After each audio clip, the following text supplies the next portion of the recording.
जय सिया राम। आप सुन रहे हैं कैपिटल रेडियो अयोध्या। मैं हूं भावना राय और मैं हूं वात्सल्य राय। सभी सुनने वालों को जय सिया राम। कैपिटल रेडियो अयोध्या में आप लगातार सुन रहे हैं रामायण की कहानियाँ। रामायण का अर्थ है राम का अयन, यानी भगवान श्री राम की यात्रा। ये वो यात्रा पथ है जिस पर बढ़ते हुए राजकुमार राम मर्यादा पुरुषोत्तम भगवान हो गए।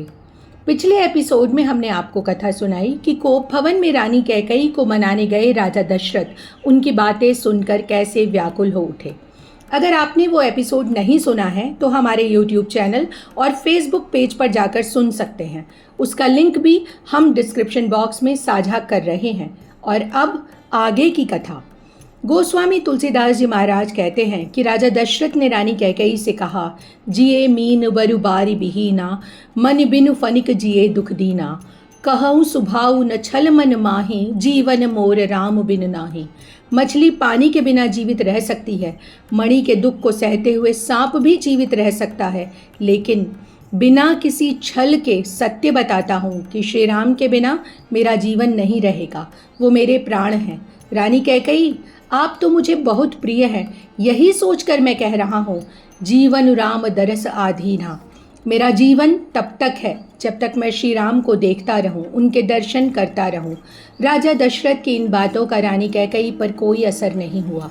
वो पहले की तरह ही निष्ठुर बनी रही और बोली, कहई करऊ किनि कोटि उपाया, इहा न लागहि राउर माया।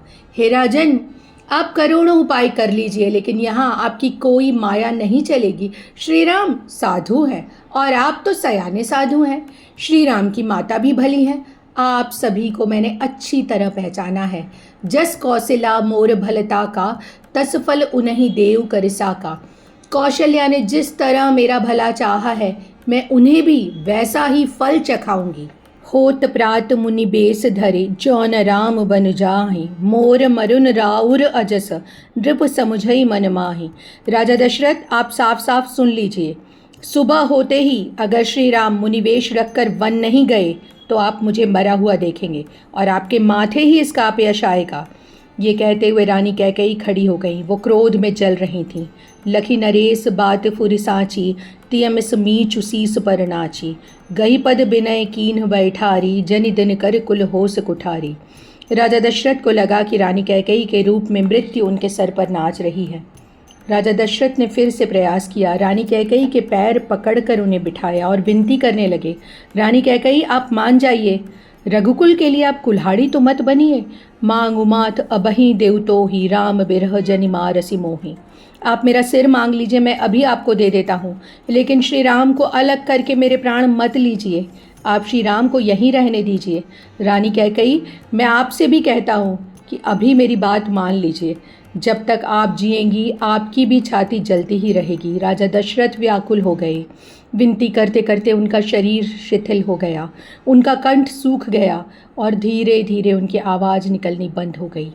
रानी कैकेयी अब भी हटकिए रहीं। वो बोली, जो अंतहूँ अस कर तब रहेहु, मांगु मांगु तुम के ही बल कहेहु।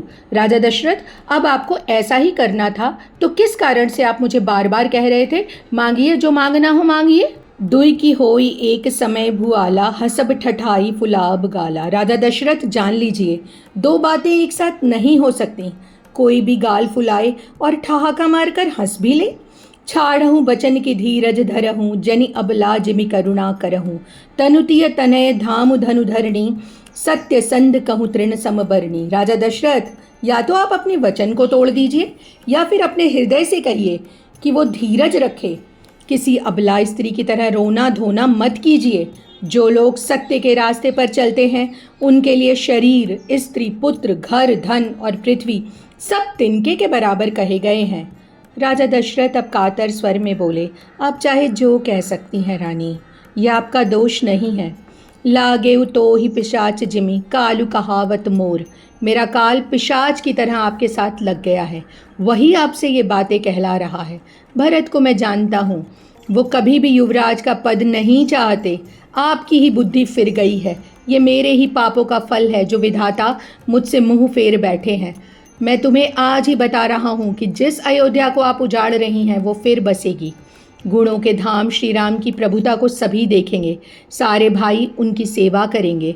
हुई है तिहुपुर राम बड़ाई, ये भी सब देखेंगे कि तीनों लोकों में श्री राम की बड़ाई हो रही है। रानी, ये भी स्मरण रखना कि आपके माथे पर जो कलंक लगने जा रहा है और मेरे मन में जो पछतावा है वो मरने पर भी नहीं मिटेगा।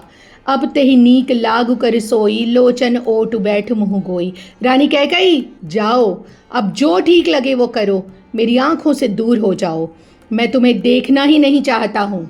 रानी कैकई, मैं हाथ जोड़कर प्रार्थना कर रहा हूँ। तब लगी जनी कछु कहसी बहोरी, जब तक मैं जीवित हूँ मुझसे कुछ न कहना। राजा दशरथ ये कहते हुए जमीन पर गिर पड़े और बेसुध हो गए। राम राम रट बिकल भुआलू, अचेत से होकर भी वो राम राम ही रटते जा रहे थे। उन्हें लग रहा था ये रात ही ना बीते, सुबह ही ना हो, कोई जाकर श्री राम को ये बात बता न दे। वो रघुकुल के मूल पुरुष भगवान सूर्य से प्रार्थना कर रहे थे कि वे उदय ही ना हो।